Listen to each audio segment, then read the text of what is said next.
want me to just say why I posted that? Yeah. Yep. And Okay. and here we go.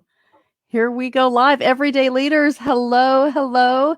This is Sunday afternoon. It's 1 o'clock Eastern time here in Indianapolis. And I have been just my heart has been so full because so many of you are sharing wonderful stories about what's going on in your life and how you are changing the world and what you're involved in. And so today, I want to celebrate Julie McManus. She's over in near Columbus, a little bit Belafonte, Okay. Ohio.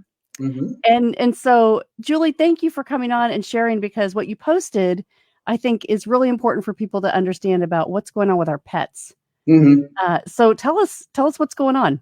So the reason I posted is I feel as though our leadership and I'm part of that team has had just an amazing response to this virus. We didn't know 3 weeks ago or 4 weeks ago or even today what's going to happen, but we've got 14 warehouses spread throughout the country, and every single day we're on calls with our teams to make sure that they know what's going on.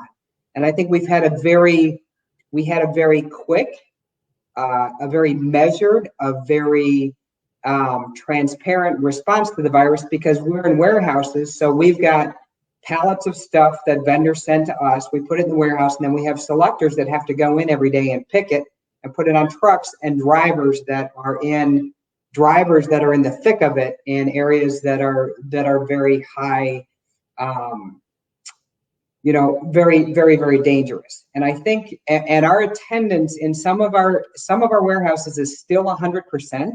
Mhm. In some hotspots, it's less. But we're doing everything as a leadership team to make sure that we're very transparent and that we're very honest, and that we are telling folks exactly what we're going to do, why we're making the decisions we're making. And I couldn't be prouder of the company I work for because we're just doing all the right things. And my boss, he gets on the phone. The first question is, "Are you doing okay?" To his direct reports. What do we need to give to you? And we have those same discussions with the employees every day. And we're using social media. We're using jumbotrons. We're using start a shift meetings. We've had to take we have some warehouses that have 200 employees on the shift, so we're breaking them up and social distancing there. But to date, we don't have um, one confirmed case in any of our warehouses because we were all over this stuff 3 weeks ago, and we Wow. knew we had to do the things and help people feel comfortable. So I was just kind of just proud of what we've done as a leadership team to take care of our employees and our customers. We had one customer that um, handed the paperwork, and we've since stopped it, but the customer handed the paperwork to the driver and said, "I probably shouldn't be here. We're quarantined." And immediately we told that customer, 14 days, we're not doing business with you. We're not messing around. We are not messing around. And our drivers know we have their backs. Our employees know we have their backs. And it's a really cool situation we're in. Wow. That is So, so impressive. Tell me about the leadership. I mean, this just doesn't happen mhm. overnight. So it's not like when you get a crisis, all of a sudden people say, "Oh, I need to change everything that I do," right? Right. And Yeah. so we as leadership coaches say, "Okay, really, if you can establish these strategies in the heat of what you're doing every single day, and then when a crisis comes, it just gets enhanced, right?" Right. Right. If we didn't, if we didn't have the trust already, Mhm. we would be so much further along. So if we didn't already trust our management, this wouldn't have been so easy. We say this team is responsible for this team is responsible for this. Our manager and our leader trust that we're going to do the right things. But if that trust didn't exist, we wouldn't be anywhere near as safe as we are. We wouldn't be anywhere near as ahead of the curve as we are. But because we all trusted one another, we liked one another, we joke with one another. We're still, even now, we're sending stupid memes to one another. But every single day, the boss is, "What do you need?" Our peers are, "What do you need?" One of our peers, her house actually burned down last week, Mm. but we were not burned down, but she lost a lot of her house. We were all over that. What do we need to do to take care of you? And our driving force is our employees, and we take care of them, and they know, they trust us, and we have their backs. Mm-hmm. And I think so, because we had that platform of trust, and we trusted that we would do the right things, that's helped us. And we're leaps and bounds ahead of our competitors because of the relationship we have with one another as a leadership team.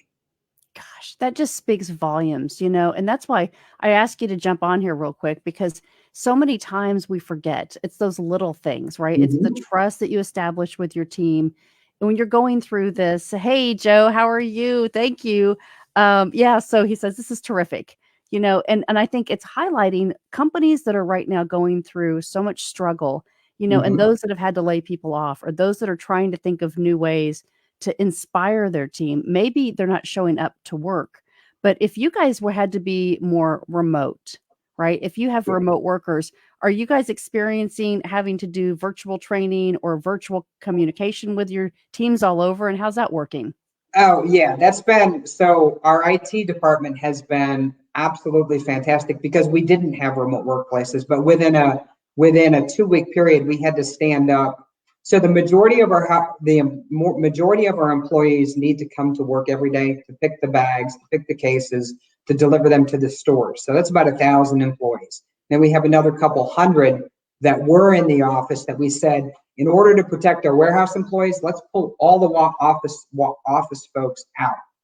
And so it's pretty cool, because customer service has the second largest group, and they've done virtual, Monday's pajama day, Tuesday's your favorite, and then they Zoom or whatever program they're using to make sure face to face, so that they're keeping those folks engaged at home.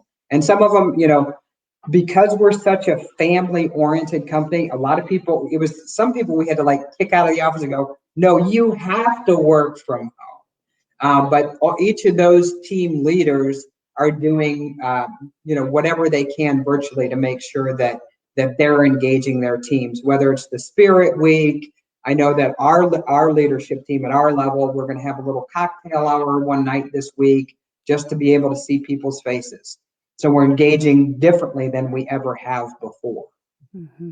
And do you think, after all this is over, people are saying it could be several months, right? And so if you continue this, the thing is, when you have that trust established, like you said in the very beginning, it's sustainability, right? Mm-hmm. Because you're not just saying, I have to change this for now. It's you have already stepped into that. Yep. And that's so important. And so for teams that are, not yet there, they're still developing that trust, or they're having to lay some people off, and then it goes to the workforce, you have that gap of people saying, am I going to be next? And they're fearful. And so what advice would you have, Julie, just to encourage people, what they can do to impact their own teams, that's working for you guys, just to say, try this, right? The Spirit Week, I love that. Are there any other little things that you guys have recognized that other groups could try? Well, that the whole working from home thing is new. We didn't ever want to do that. So I don't know that I can encourage people with regards to that. But what I can say is, we know as an organization that our sales have tripled and quadrupled. And there's only so much food, and I said it in the post, Fluffy can eat. Right. So now we're preparing. So we're not, sales are slowing down a little bit. So what is it we're going to do to protect the company? And I think it's those transparent discussions that say, our sales are going to plummet.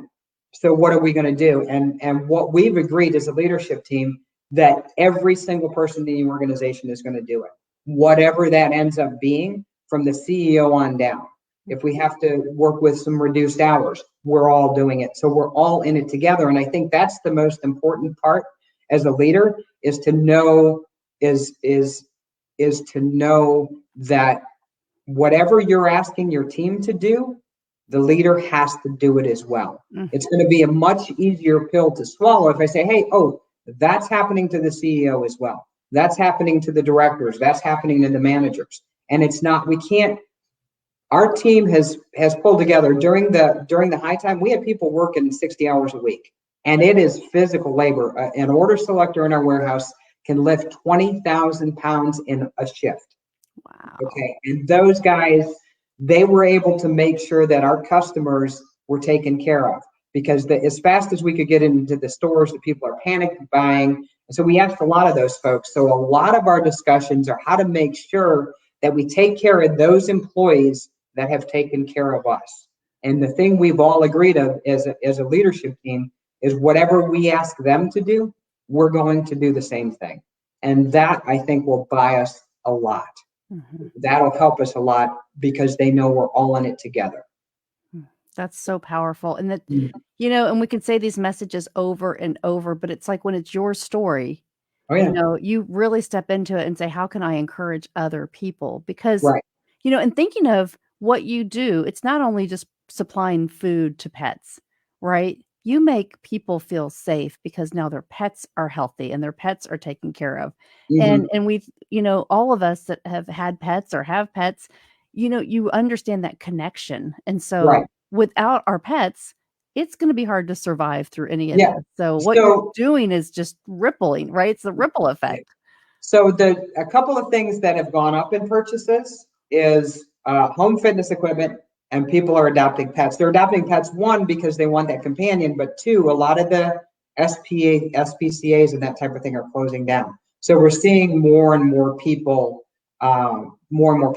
buy pets. The other thing that I think was important for us that we didn't, so we have warehouses, physical warehouses where we select product, but we also had a couple of companies that are online purchases. And so they were never our, you know, 80% of our business, 90% of our business was in a physical warehouse. And then we had these couple other companies that were online. Well, you can imagine if our warehouses have gone up 4 times, those online companies are, you know, the volume there, we can't keep up with it. So I think the other important part of this is they were there, you know, but we're certainly going to figure out how to do that part of our business better. So we weren't just limited to the physical warehouses. So it's helped us as a leadership team to say, oh, wow, good thing we had those, because one, we're able to service other customers, and we service online customers as well. So it helped us. We've learned a lot from this. There's things that as a team that we wanted to do in the past, like not take checks anymore. And so the other thing that out of this chaos, we've learned that there's a lot of processes as an organization that we can get better at. So that's the other thing, is not, oh, woe is me, but okay, so what do we have to do? How can we grow? What can we do better as a result of this? So those are some other kind of neat learnings as well. Oh, that's so great. I hope every single person, you know, as we share this and people start to replay this, it's going to YouTube and all these places, just, you know, that I have. But when people start to understand the impact of your leadership team, the strategies that you've just walked us through, every single group can do this. Yep. Everybody can do this. And I think the learning, like you said, if you have physical space and you had to change that space and just think into as a team, what have we learned? What can we do better? What are the things that we had on our list that if we had time to change this, right? If we had time to think through this, what would we do differently? And so what great resources that, you know, people can connect to you and even, you know, get your advice as a consultant to walk through their companies if they're struggling, and you know, how you have just consistently showed up to build that energy and that team and that trust, because that is critical right now. Yeah, I think the absolute biggest thing is because we had that trust in our organization, our people did the right things. They listened. They always knew that we had their best interests. And if we didn't have that trust, we'd probably have shut down a warehouse by now, because we'd have it running rampant in the warehouse. But they knew when we said, this is what's going to happen. You will social distance. We'll keep the drivers away from the office away from the warehouse guys. And we did all those things. And if you don't have the trust in the organization, then it's just going to be so much harder. So I think that's the absolute key, and that doesn't come overnight. That's come from years of, of being transparent and being fully, very, very high levels of communication with your teams. It's so important. I'm gonna right here, I'm gonna just put this in the chat here so we can put this here, because this is, when I say the highlights, right? And so we think about everybody that's watching this. If you're gonna watch it on your phone and you're not listening to it yet, this is the highlight, right? So leadership starts with developing trust on your team. This is straight from Julie. Yeah. And if you are developing a company, if you have had to remove some employees from your company, if you have to start over, if you're thinking, in the next few months, what is this going to look like when we go back? It's really important. Now you have the time to think through, what Right. do you want your entire team to look like to be able to get through this crisis? This isn't going to go away. No. This is probably going to be all of 2020 is reshuffled. Mhm. And so put the right people on your team that can make progress for you, because if it's not working, if you're having a lot of struggles until we get some of the stimulus package money, you're really going to have to, as a leader, step into saying, what does this look like? Who are the right people to put on the bus, the right seats, the right people in the right seats, and then develop that, because we all have the opportunity right now to think about the gaps that are going on throughout all of our industries and different ways to approach that. And there's a lot of success happening. And so that's what this is about, right? We've got to develop strategies and celebrate successes. And so I really appreciate you, Julie. I'm so glad that we could connect and you get on here today. And so for people that can connect to you, let me just hide this real quick.